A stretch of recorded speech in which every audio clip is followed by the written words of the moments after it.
Ladies and gentlemen, welcome back once more to Indaba Africa. This is Chris. Today's topic is the Day of the African Child 2020, June 16th.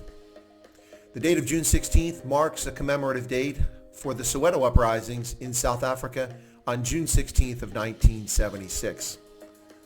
On that day in 1976, over 10,000 South African children marched to protest against the Black Education Act, which entrenched racial segregation in education. Since 1991, originally the Organization of African Unity, and now its successor, the African Union, have commemorated June 16th as the Day of the African Child. Education is inextricably linked to this day. It's not simply a celebration of African children, but let's talk about this. The Day of the African Child is an opportunity to raise awareness to improve education across the continent. In 2020, there are over 400 million children under the age of 15 across Africa. In many countries, however, children make up nearly half or more than half the population, including those under the age of 15. For example, in Uganda, those under the age of 15 include 48% of the country's 45 million population. In Niger, the figure is 44%, Nigeria 44%. By comparison, in South Africa, just 34.4% of the population is under the age of 15. In Botswana, it's 32.6%. And for comparison's sake, in the United States, 18.62% of the population is under the age of 15. Now, this is not simply about education, but also about the opportunity for education and things that affect it. One of the factors that negatively affects education for children across Africa, of course, is health. And there are several issues when it comes to health. In Africa, stunting remains a major concern. While the number of children who suffer from stunting has declined considerably over the past couple of decades, it still remains high, with 1/3 of African children suffering from stunting. And what is stunting? Stunting is a low height for the age of the student. In other words, children not growing to a proper height as a result of malnutrition or inappropriate nutrition. Hunger and malnutrition remain serious considerations for many children across the country. Oftentimes, the only meal that children get is a meal provided at school in many locations across Africa. This in itself is a major consideration when it comes to education. Diarrhea. 90% of the children under the age of 5 who die from diarrhea each year are in Africa. These children never make it to school. Malaria is another major factor that affects the welfare of children in Africa. Over 50% of the 620,000 people who die on average each year are under the age of 5. And the majority of them are in Africa. Not to mention the impact of tuberculosis or HIV, which affects nearly 250,000 children in Africa each and every year who become affected with it. Now, beyond healthcare issues, there are other issues related to education of children in Africa. Specifically, education is often inadequate or inaccessible for children across the continent. And beyond this, education in much of Africa poorly prepares children for the 21st century. In fact, education doesn't even prepare many children for the 20th century. But in the 21st century, as we advance towards the fourth industrial revolution, children are ill-prepared for postgraduate education or even for societal function. Now, one problem with this, of course, is it's not just the poor education or the inaccessibility of education, but also the fact that many students in Africa simply do not get education. Education exclusion is a major factor even to this day in 2020 across the continent of sub-Saharan Africa. Children ages 6 to 11, over 20% of all African children in the age group 6 to 11 do not attend school. Those aged 12 to 14, which would represent around middle school, 1/3 of children in Africa do not attend school. And as you can see, the figure is increasing as we go up. And for children aged 15 to 17 or high school years, over 60% of African children do not attend school. The figure is far worse for girls than it is for boys. Very few girls get the opportunity to attend secondary school anywhere in Africa. Now, why is this? Why don't children attend school? Well, there's a number of reasons for it, and let's talk briefly about those. First off, many times school is simply too far away. It's not a reasonable distance to travel to, as unlike in Europe or here in the United States, where schools, public schools, provide transportation to pick up students and take them to school, normally with buses. You don't experience this in most of Africa. Children expected to walk to school, and oftentimes school can be quite distant, 5, 10 kilometers away or further. And as a consequence, many students simply do not go to school. Another major problem is that education is not free.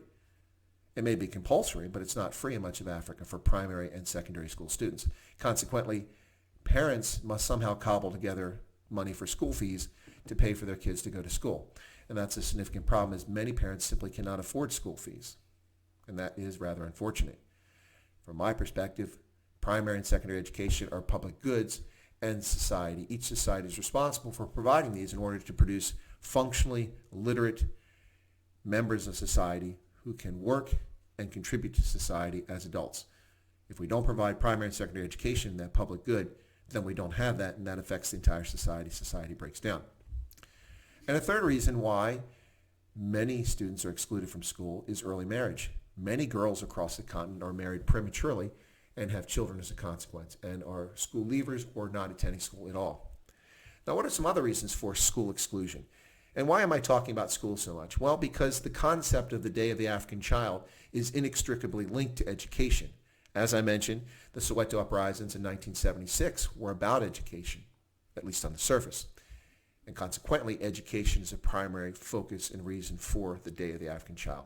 So some other reasons why African children are excluded from school include the concept or the phenomena of child soldiers. Now, this is less frequent today than it has been over the past 2 decades, but nonetheless, children are drafted into militaries and militias around the continent during conflicts and never attend school as a consequence. Child labor is yet another significant issue. In many parts of the continent, you find children forced into child labor, oftentimes in the informal sector, frequently selling goods on the street corner, trying to raise money, rather than attend school. Now, there are also systemic issues related to children attending school and the welfare of children across the continent. For example, by 2030, in order to meet the minimum World Health Organization standards for healthcare across Africa, the continent must produce 4.2 million additional healthcare sector workers. 4.2 million. That is an astounding figure. Something the continent is ill prepared to do, especially given the weak education standards on much of the continent. In addition to producing those 4.2 million primary healthcare workers, the continent also needs to produce 1.3 million primary school teachers by 2030.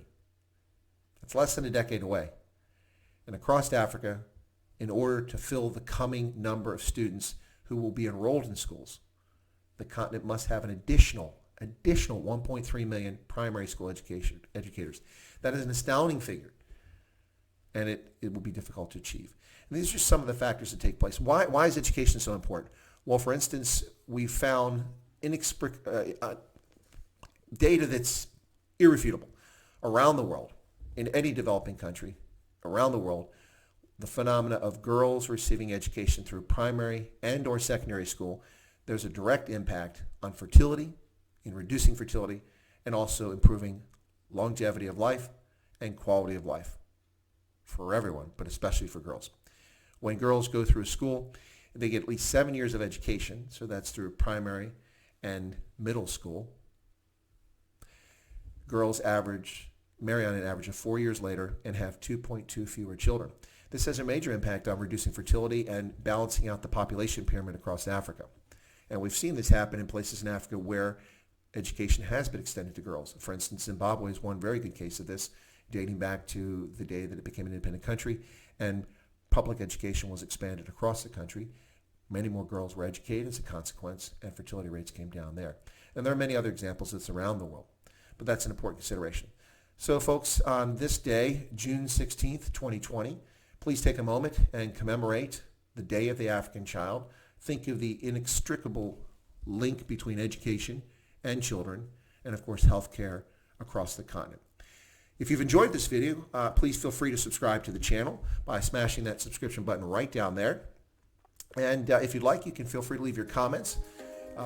If you agree with this video, if you have some comments to add to it, or if you disagree, please feel free to leave those behind. Also, finally, I ask that you smash that like button on the bottom because that drives viewership. This has been a production of the Indaba Africa Group, and I thank you for tuning in.